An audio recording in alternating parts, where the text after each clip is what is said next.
Mills fascinate me. Water fascinates me. Water moving machinery fascinates me. There's a timelessness.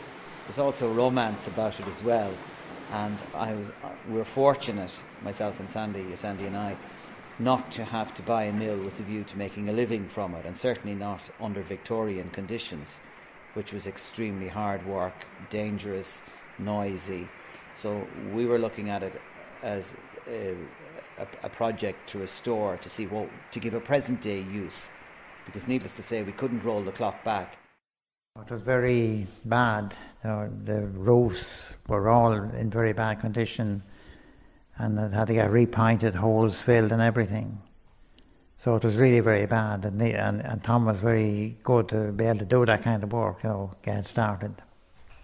But he told me that to just have a look around, and I'd nearly know myself what had to be done, because everything was in a bad state. There was nothing done for years in it. So that's where it all took off from. We weren't changing the profile of the building, we weren't changing the height, the width, windows.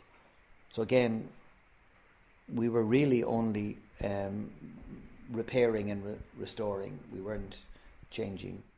Belmont Mill is now an arts and heritage project, and if Sandy and I, drop dead tomorrow, the mill is here, the archive is here, it's restored, it's working. It will continue that way. So all we've done is given it a push in a particular direction, and we would hope it will continue that way.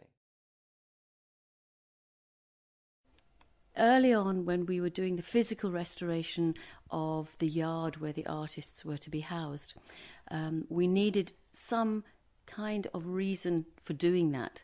And Tom was going to meetings in the locality, and he met with Kevin O'Dwyer, who was very active in trying to get some arts going in the Midlands. And he put it to Tom, he said, when he looked into the kiln room, look, you've got 2 kilns here, this could be a glass studio. And from there, this idea grew and grew. Well, what about having just units for artists? So, we could start on that. So that's where the idea grew from, was to create a campus for artists, craftspeople who would come here, and they would enjoy this tranquil environment, and they would be supportive for each other in their creative endeavours, and that this might be a goer. Well, I'm very, very pleased to see the actual property have been preserved and a new use given to it and a new lease of life. It's not milling, but it's not falling down as most of the old mills in the country have. And it's wonderful what they're doing, and it's great for the local community too. I think it's fantastic because he's saving all the heritages there, I'd say they're very well pleased, because it's lovely to see it now with some movement in it, whereas before there was nothing happening.